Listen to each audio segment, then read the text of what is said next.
saudação de Emmanuel, que nos pareceu bem bonita e que eu passo a ler. Algo mais no Natal. Senhor Jesus, diante do Natal que nos lembra a glória da manjedoura, agradecemos-te. A música da oração, o regozijo da fé, a mensagem de amor, a alegria do lar, o apelo à fraternidade, o júbilo da esperança, a bênção do trabalho, a confiança no bem, o tesouro da tua paz, a palavra da boa nova, a confiança no futuro. Ó Divino Mestre, de corações voltados para o teu coração, nós te suplicamos algo mais. Concede-nos, Senhor, o dom inefável da humildade, para que tenhamos a coragem de seguir os teus exemplos. Vamos então iniciar os trabalhos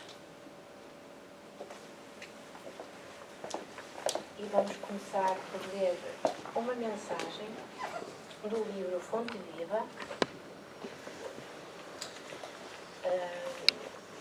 psicografado por Francisco Cândido Xavier e ditado pelo Espírito Emmanuel.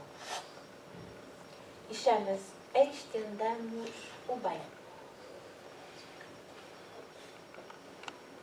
Não te deixes vencer pelo mal, mas vence o mal com o bem. São palavras de Paulo aos Romanos.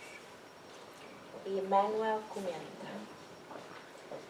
repara que em plena casa da natureza, todos os elementos em face do mal oferecem o melhor que possuem para o reajustamento da harmonia e para a vitória do bem.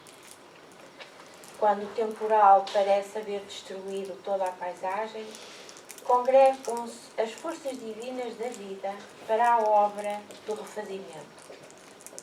O sol envia luz sobre o lamaçal, curando as chagas do chão. O vento acaricia o arvoredo e enxuga-lhe os ramos. O cântico das aves substitui a voz do trovão. A planície recebe a enxurrada sem revoltar-se e converte-a em adubo precioso. O ar que suporta o peso das nuvens e o choque da faísca destruidora torna a leveza e a suavidade. A árvore de frondes quebradas ou feridas regenera-se em silêncio a fim de produzir novas flores e novos frutos. A terra, nossa mãe comum, sofre a chuva de granizos e o banho de lodo periodicamente, mas nem por isso deixa de engrandecer o bem cada vez mais. Porque conservaremos por nossa vez o fel e o azedume do mal na intimidade do nosso coração. Aprendemos a receber a visita da adversidade, educando-lhe as energias para proveito da vida. A ignorância é apenas uma grande noite que cederá lugar ao sol da sabedoria. Usa o tesouro do teu amor em todas as direções e estendamos o bem por toda a parte. A fonte, quando tocada de lama, jamais se dá por vencida. Acolhe os detritos no próprio seio e, continuando a fluir, transforma-os em bênçãos no curso de suas águas que prosseguem correndo com brandura e humildade para benefício de todos. Vamos então iniciar os trabalhos. Vamos fechar os olhos, respirar fundo, encher o peito de ar, expirar. E nessa expiração, que saiam também os nossos problemas do dia a dia, as nossas pequenas aflições, para que possamos ter a mente liberta para colocar na nossa tela mental a figura do nosso querido Mestre Jesus.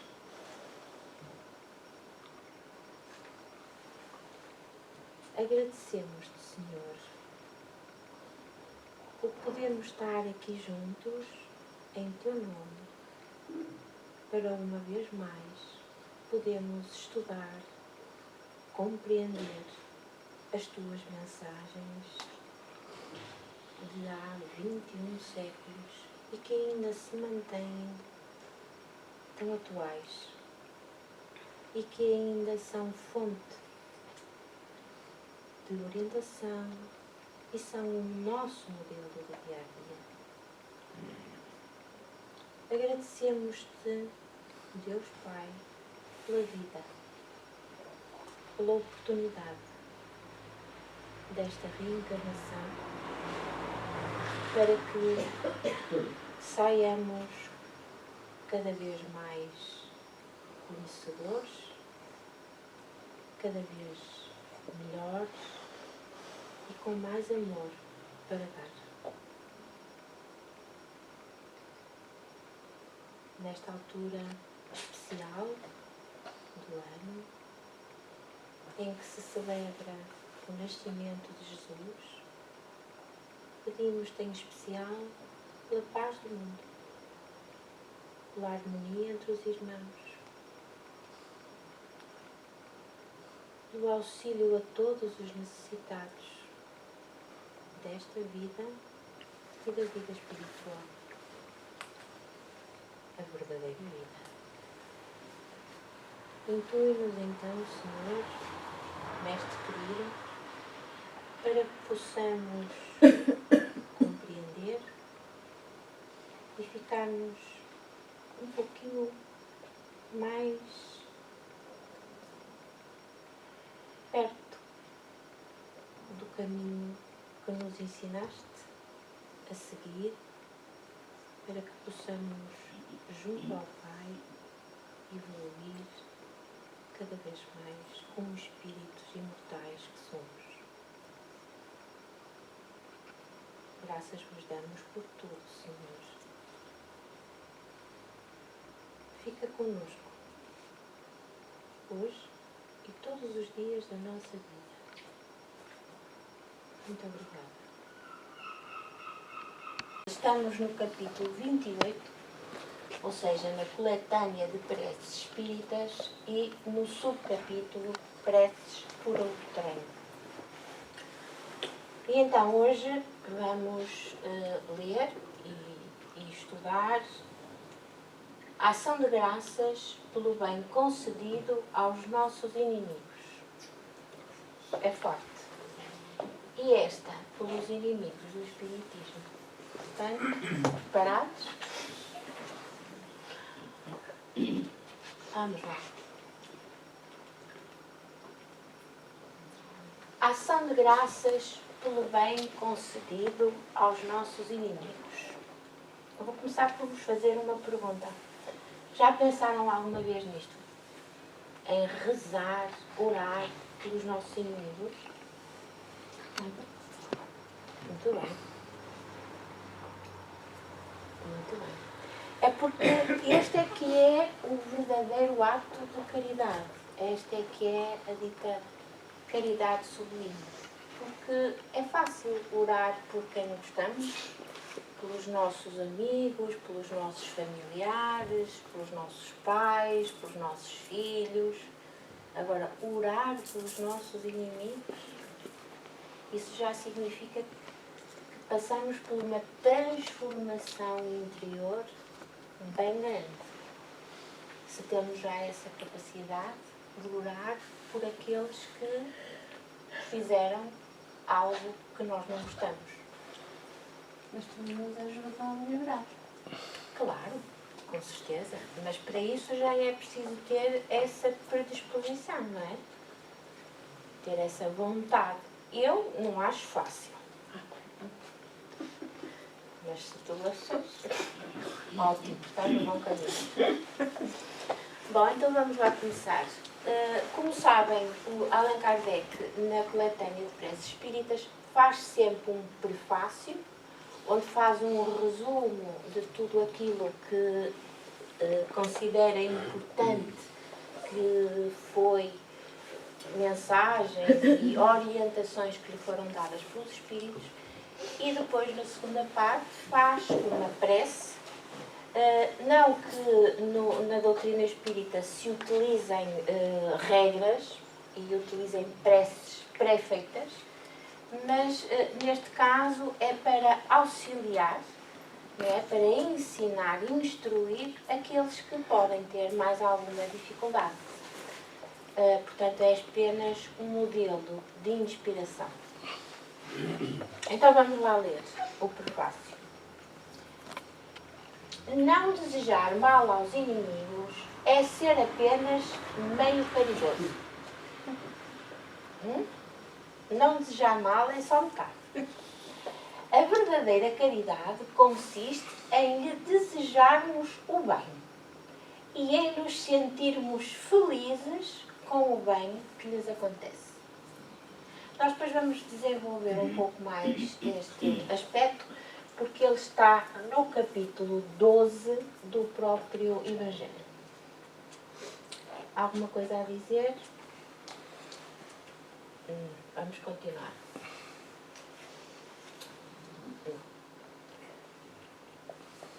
Então, a prece que nos sugere Allan Kardec é esta.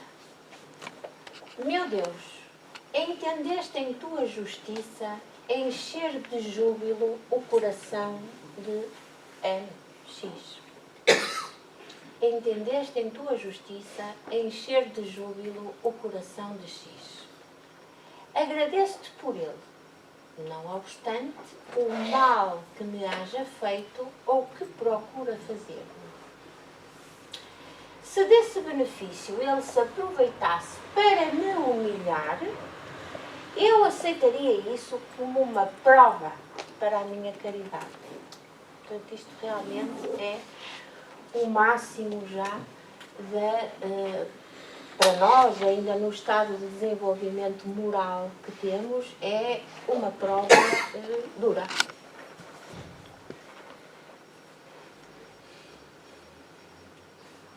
Bons espíritos que me protegeis, não permitais que me sinta pesaroso por isso, que me sinta pesaroso por o meu inimigo X ter algum benefício. Afastai de mim a inveja e o ciúme que tanto nos rebaixam. Inspirai-me a ter a generosidade que eleva. Inspirai-me a ter a generosidade que eleva. A humilhação decorre do mal e não do bem. E nós sabemos que se adotar justiça será feita a cada um segundo as suas obras.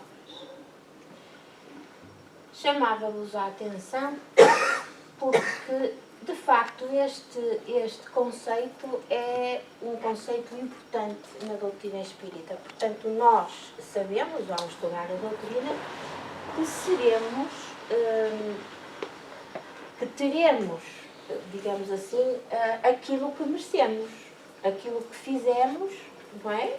De bem ou de mal, seremos recompensados ou punidos por isso. Portanto, é da nossa inteira responsabilidade os nossos atos. Não é de outra pessoa qualquer a quem possamos atribuir, inclusivamente os tais nossos inimigos, mas sim nossa. E isso é uma coisa muito importante. A responsabilização dos nossos atos. É fundamental esta ideia. Continuando. Amai os vossos inimigos. Foi o que Jesus disse aos discípulos. Amai os vossos inimigos. Tá?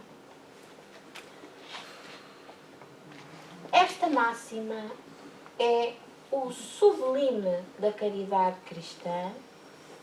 Jesus, com isto, não pretendeu fazer com que nós devamos ter para com os nossos inimigos o carinho que dispensamos aos amigos. Portanto, isto é um à parte que é importante nós percebermos, não é? Temos que saber distinguir os nossos inimigos, obviamente, e a maneira como os tratamos, e não nos é pedido que tratemos os inimigos da mesma forma que tratemos os amigos e os nossos familiares mais próximos. Mas Jesus recomenda-nos que esqueçamos as ofensas, que perdoemos o mal que nos façam e que paguemos com o bem esse mal que nos causaram. Aqui, a ação principal é o perdão.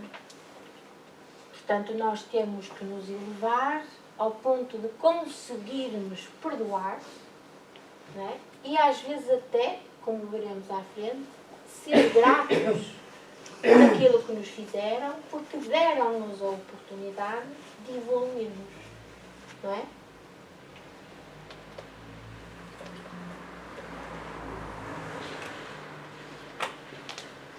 Então, já tínhamos chamado a atenção que depois voltávamos a este assunto, que também foi, como sempre nas obras de Kardec, está desenvolvido em diferentes livros, não é? Então temos aqui no capítulo 12, amai os vossos inimigos. São palavras de Jesus no Evangelho de Lucas. E isto faz todo sentido. Repare, se somente amardes os que vos amam, que mérito se vos reconhecerá, uma vez que as pessoas de má vida também amam os que as amam. Ou seja, por muito más que sejam as pessoas, por mau caráter, por má índole que tenham, eles também amam alguém que lhes seja próximo. Um filho, um pai, não é?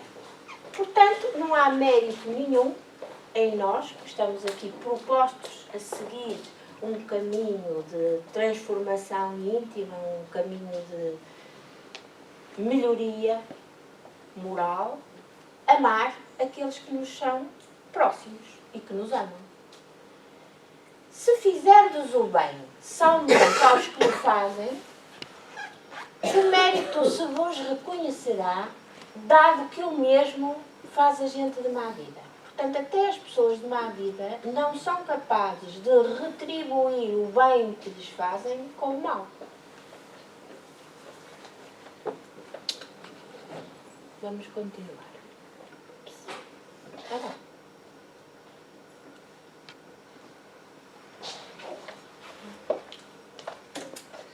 Ai. Bom, eu estou preparada para segurar os instrumentos. Ora bem. Pelo que vos toca, portanto, continuamos no capítulo 12, amai os nossos inimigos, e agora continuamos com as palavras de Jesus. Pelo que vos toca, amai os vossos inimigos. Fazei bem a todos e auxiliai sem esperar coisa alguma. Portanto, isto é uma mensagem para nós, certo? Então, muito grande será a vossa recompensa e sereis filhos do Altíssimo, de Deus, que é bom para os ingratos e até para os maus. Portanto, aqui está o nosso exemplo. Deus, claro que nós não vamos ter a pretensão de nos igualarmos, mas pelo menos temos esta orientação e este modelo. Infinitamente bom e misericordioso, não é? Ama os ingratos e os maus. Os ingratos quer dizer que lhes dá sempre uma oportunidade de se tornarem melhores. Então, diz, sede cheios de misericórdia, como cheio de misericórdia é o nosso Deus. Acho que não vale aplicar. É tão simples e tão fácil de entender que vamos passar à frente. No item 7, agora, Mateus diz, aprendestes o que foi dito, olho por olho e dente por dente. Eu, porém, vos digo que não resistais ao mal que vos queiram fazer. Que se alguém vos bater na face direita, apresentai-lhes também a outra. Portanto, aqui temos duas leis, digamos assim, completamente diferentes. Uma é a lei mosaica, que estava adequada ao tempo em que Moisés recebeu as instruções, não é, dos 10 mandamentos, que tinham que ser, de facto, severos, porque era difícil orientar e comandar aquela turba que deambulava pelo deserto e que foi preciso uma geração inteira, por isso ele deambulou durante 40 anos, para que se fizesse esta mudança de mentalidades. E, portanto, este olho por olho, dente por dente, passa para a lei do amor, que é Jesus que nos traz. E, portanto, ele ensina, se nos bateram numa face, temos a coragem de oferecer a outra. E se alguém quiser pleitar, guerrear convosco, para vos tomar a túnica, também lhe entregueis o manto. Não só dás a túnica, como dás ainda mais do que ele pediu. Não é? A túnica aqui no sentido figurado, obviamente. E se alguém vos obrigar a caminhar 1000 passos com ele, caminheis mais 2000. Portanto, estar sempre preparado para dar mais e melhor do que aquilo que nos é pedido. Tudo em sentido figurado, estamos a falar aqui no amor, na caridade, na fraternidade, em todas as virtudes que Jesus nos ensinou. Dai àquele que vos pedir e não vireis as costas àquele que deseja que lhes emprestes. Portanto, afastai o ciúme, a inveja, porque isso são maus caminhos, levar-nos por maus caminhos.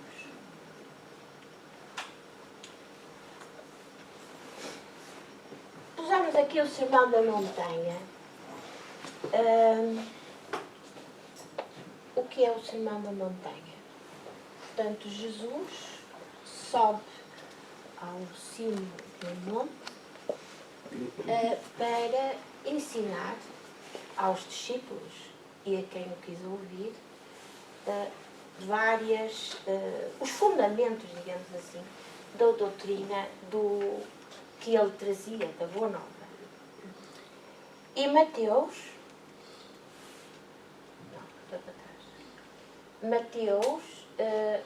no Evangelho, é sobretudo nos capítulos entre o 5 e o 10 que descreve este Sermão da Montanha, que é uma beleza.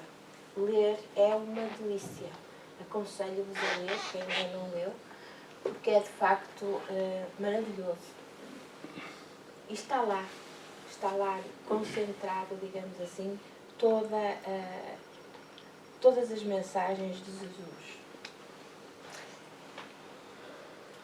E eu trago-vos o Sermão da Montanha porque, ao iniciar este novo subcapítulo das preces coletâneas, Allan Kardec, ao falar dos inimigos do Espiritismo, refere-se às bem-aventuranças que, como sabem, estão incluídas no Sermão da Montanha. Então, Allan Kardec escolheu este texto, extraído do sermão. Bem-aventurados os famintos de justiça, porque serão saciados. É claro que aqui a justiça não é a justiça humana. Aqui é a justiça divina. A justiça humana, o que é que pretende? Pretende que os maus sejam punidos e que sejam regenerados, digamos assim, alguns. Mas, sobretudo, nós, homens, temos leis que vão punir todos aqueles que saem do caminho, digamos assim, que foi traçado pela nossa justiça. É claro que isso é feito para proteger a sociedade, não é? Mas aqui o importante é a justiça divina. E a justiça divina é muito mais do que a justiça humana, claro. A justiça divina vai, sobretudo, proteger os necessitados, os que necessitam de ajuda, de alguma forma, aqueles que, por irem por um caminho, por se terem desviado do caminho do bem, voltem ao caminho que Jesus nos trouxe e deu orientações para seguir. Portanto, é uma justiça totalmente diferente, uma justiça muito mais abrangente, muito mais lata. Bem-aventurados os que sofrem perseguição por amor à justiça, porque deles é o reino dos céus. Portanto, é neste Sermão da Montanha que Jesus fala do reino de Deus e do reino dos céus como sinónimo da vida espiritual, não é?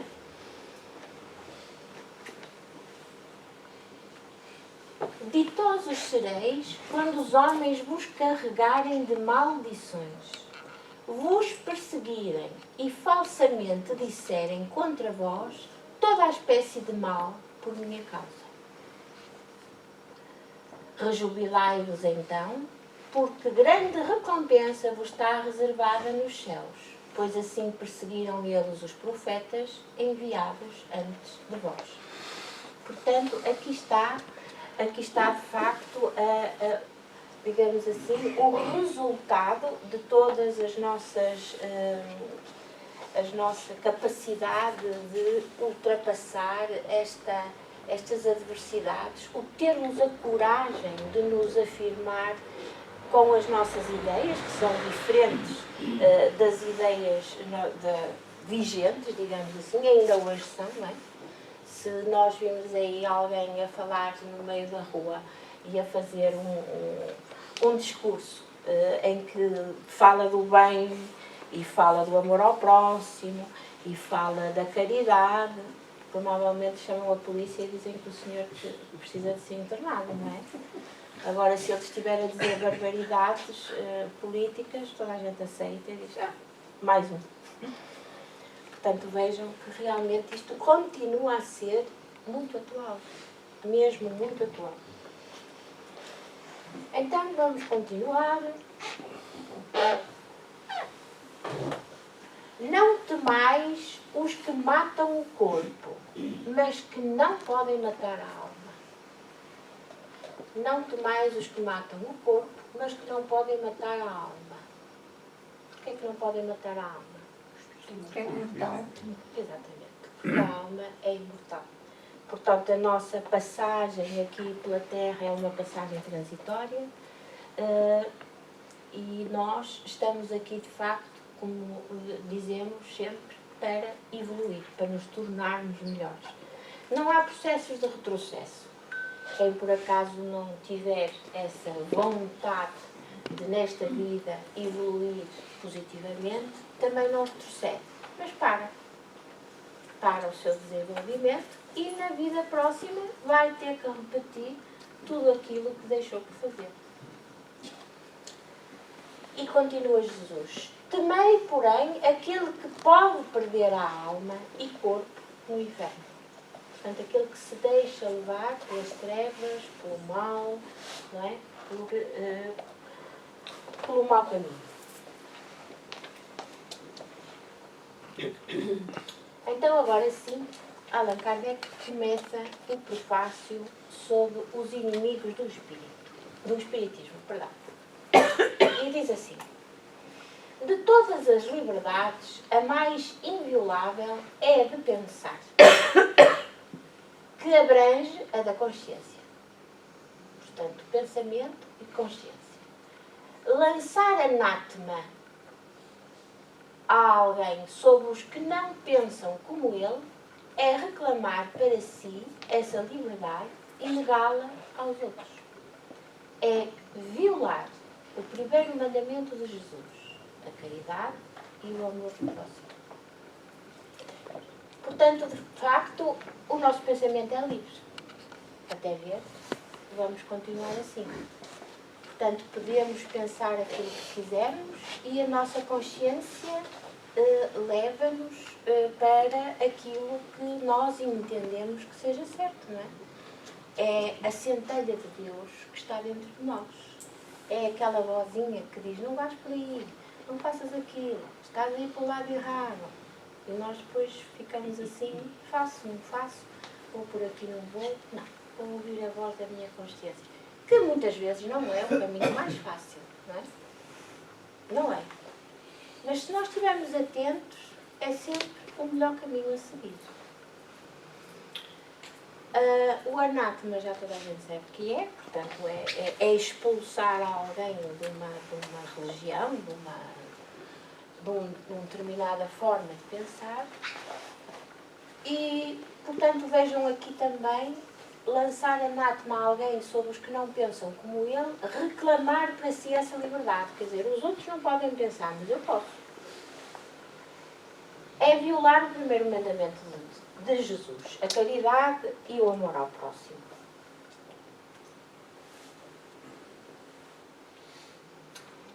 Perseguir os outros por motivos de suas crenças é tentar contra o mais sagrado direito que todo homem tem de crer no que lhe convém e de adorar a Deus, como entenda.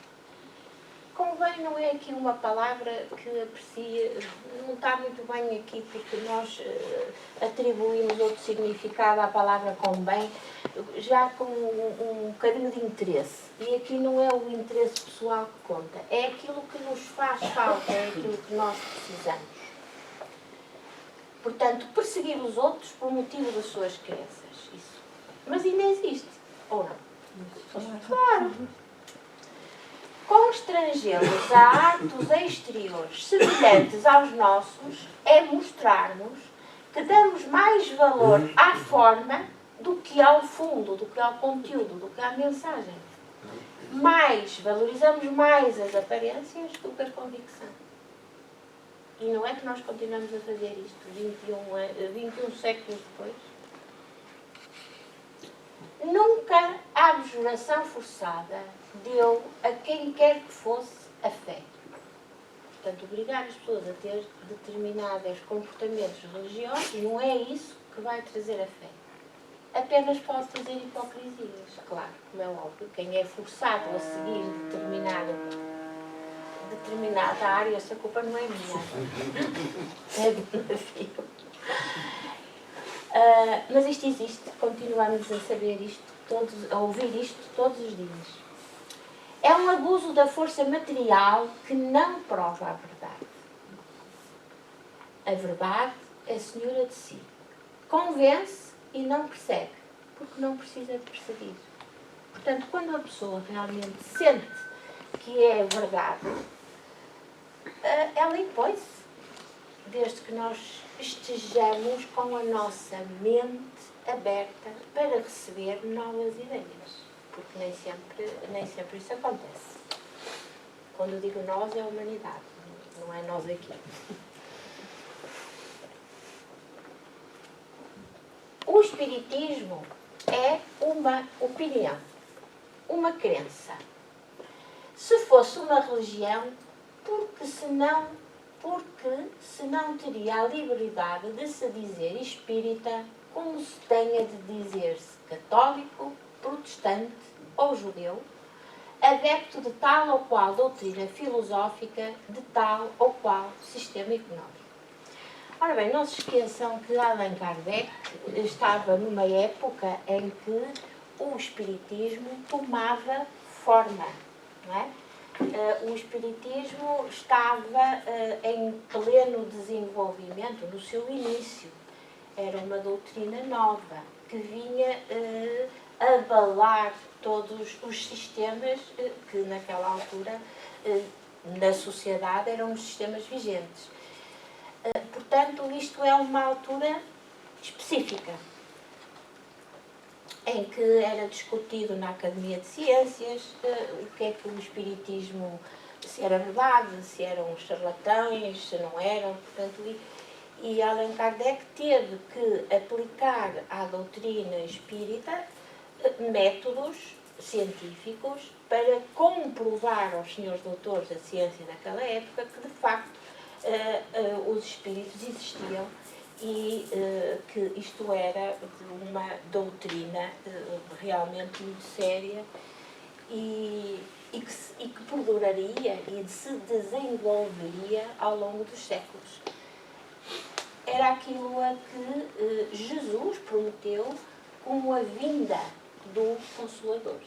Portanto, era uma revelação que se trazia na altura em que nós, homens, estivéssemos preparados para a receber.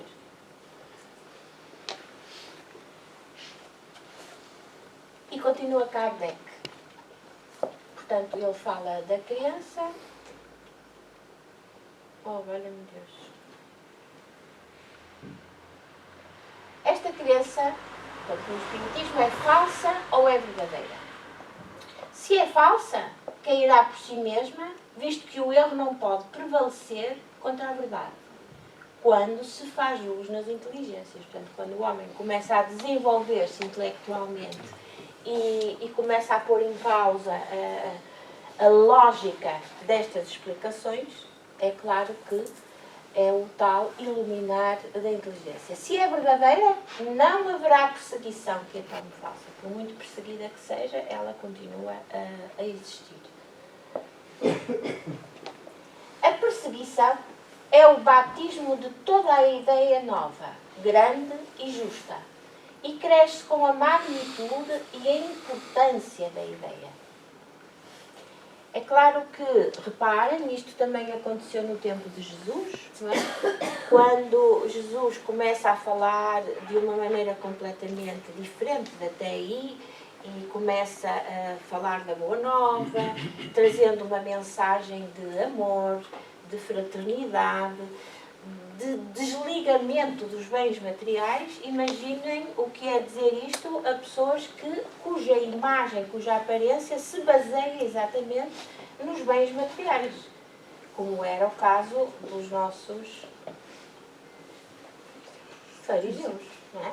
Os fariseus eram homens, eram doutores da lei, mas eram pessoas vaidosas, que gostavam de se vestir muito bem, de se destacarem no meio da sociedade, não é? Mas, no fundo, eles também tinham uma grande hipocrisia, porque diziam uma coisa e faziam outra completamente diferente. E Jesus sabia disso. Jesus conhecia os bem.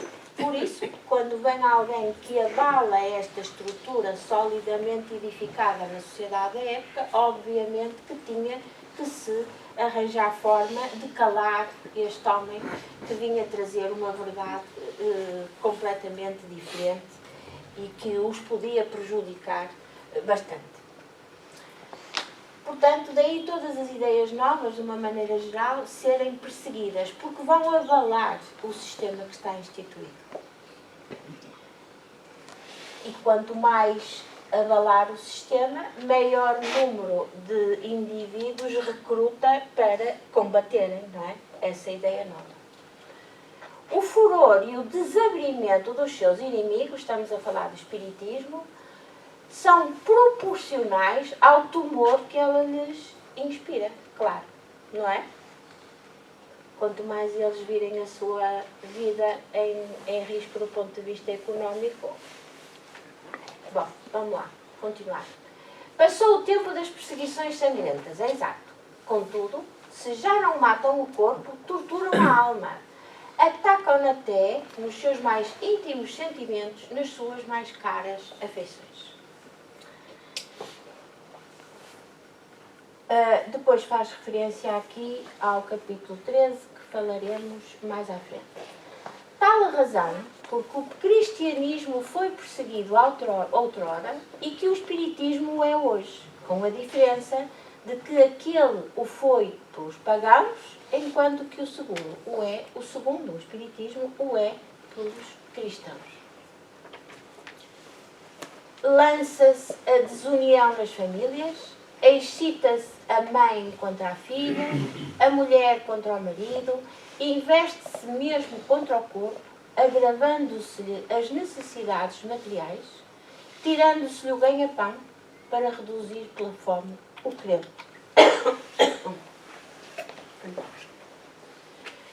É pela vossa coragem, pela vossa resignação e pela vossa paciência, que Deus vos reconhecerá entre os servidores fiéis, a cuja contagem ele hoje procede, para dar a cada um a parte que lhe toca, segundo as suas obras. Cá está sempre a recompensa de acordo com aquilo que fazemos. A exemplo dos primeiros cristãos, carregai com altivez a vossa cruz. Espíritas, não vos aflijais com os golpes que vos viram, pois eles provam que estáis com a verdade. Se assim não fosse, deixar-vos-iam tranquilos e não vos procurariam ferir. Constitui uma prova para a vossa fé. Crede na palavra do Cristo, que disse: bem-aventurados os que sofrem perseguição por amor da justiça, que deles é o reino dos céus. Justiça, a justiça divina. Não temais os que matam o corpo, mas que não podem matar a alma. Jesus também disse: amai os vossos inimigos, fazei bem ao que vos fazem mal e orai pelo que vos perseguem.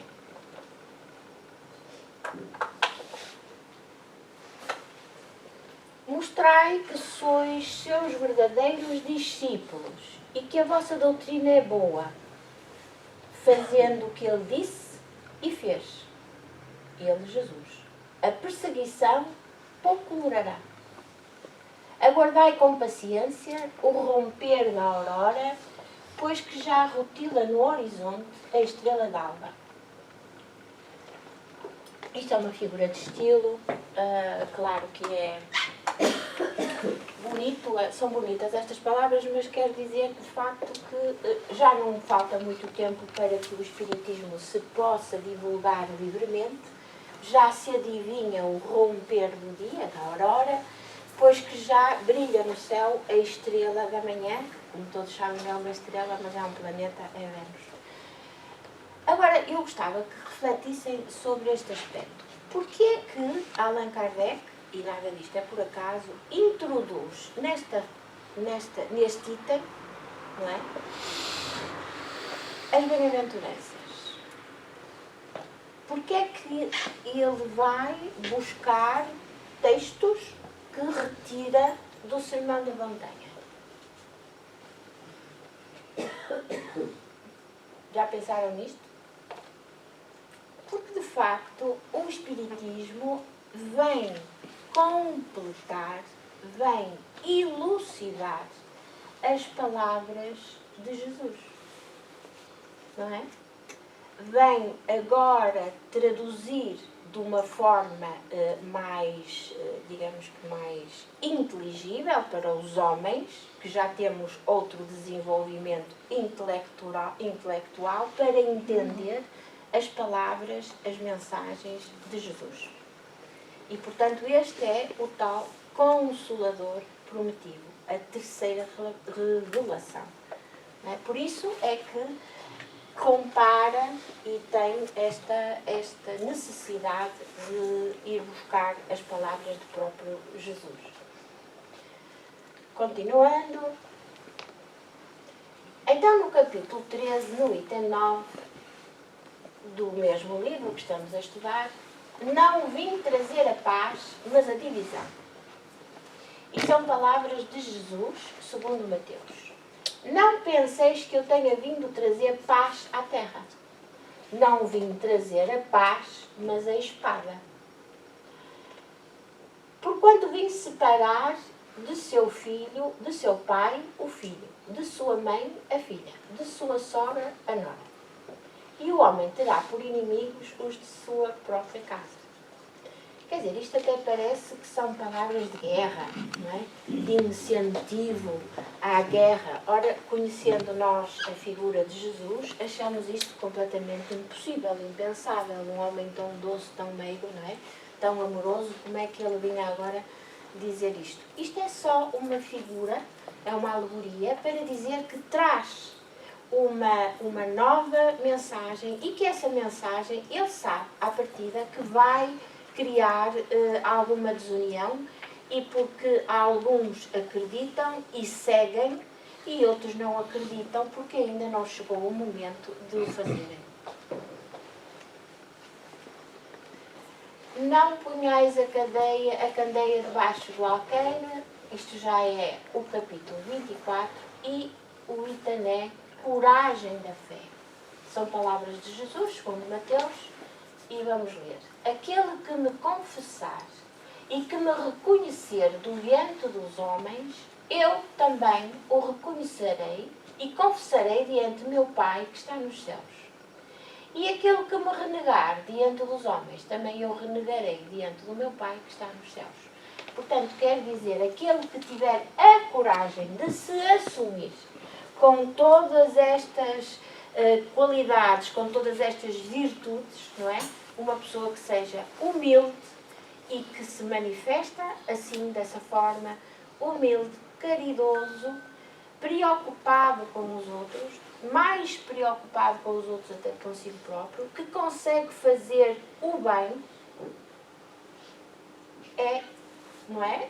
Será, em princípio, na sociedade que ainda vivemos, que é uma sociedade muito egoísta, vaidosa, a chamada sociedade de espetáculo, em que nós vivemos mais para fora, muito pouco para dentro, não é? Para mostrar aos outros.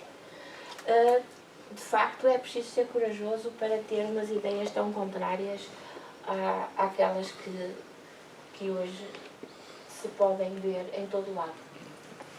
Se alguém se envergonhar de mim e das minhas palavras, continuamos no mesmo capítulo, 24, se alguém se envergonhar de mim e das minhas palavras, o Filho do Homem também dele se envergonhará, quando vier na sua glória e na de seu Pai e dos santos anjos. Vamos à prece. Senhor, disseste-nos pela boca de Jesus, o teu Messias, bem-aventurados os que sofrem perseguição por amor da justiça. Perdoai aos vossos inimigos, orai pelo que vos persigam. E ele próprio nos deu o exemplo, orando pelos seus algozes. Quando Jesus estava na cruz, pediu a Deus que perdoasse aqueles que lhe estavam a fazer mal. E isso também durante toda aquela fase terrível em que ele sofreu todo tipo de humilhações. Seguindo este exemplo, meu Deus, imploramos a tua misericórdia para os que desprezam os teus sacratíssimos ou sagradíssimos preceitos, únicos capazes de facultar a paz neste mundo e no outro. Portanto, a paz na vida espiritual e na vida terrena. Como Cristo, também nós te dizemos: Pai, perdoa-lhes, porque não sabem o que fazem. Dá-nos força para suportar com paciência e resignação, como provas a nossa fé e a nossa humildade, os escárnios, as injúrias, as calúnias e as perseguições. Isenta-nos de toda a ideia de represálias, visto que para todos soará a hora da tua justiça. Ora, porque esperamos, submissos à tua santa vontade. E assim terminamos com esta frase de Jesus que nos ecoa há séculos. Pai, perdoa-lhes, porque eles não sabem o que fazem. E isto realmente é uma frase que hoje em dia...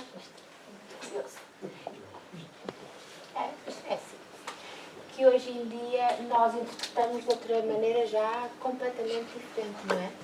Porque ouvíamos isto e isto soava-nos de outra forma. E agora isto soa-nos a quê? A amar, a perdoar os nossos inimigos.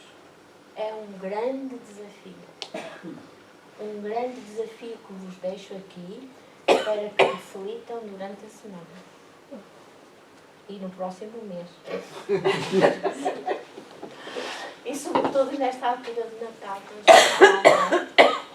em que nós estamos com as nossas famílias, com aqueles de quem gostamos e os outros. Será que alguém vai sair daqui e é capaz de telefonar a alguém com quem tem assim alguma... com quem não se dá muito bem e desejar um Feliz Natal? É um desafio, não vejo. Há alguma questão, há alguma dúvida? Não? Então vamos encerrar os nossos trabalhos. A Isabel, não se importa de dar uma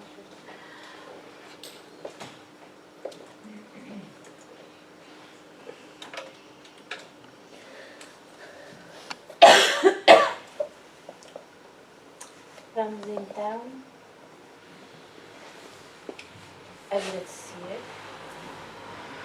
agradecer por todas estas informações que aqui obtivemos, por termos tido a oportunidade de refletir sobre elas, de aprender um pouquinho mais, de nos ensinar a seguir o Mestre, o nosso querido Mestre Jesus, que será sempre o nosso modelo.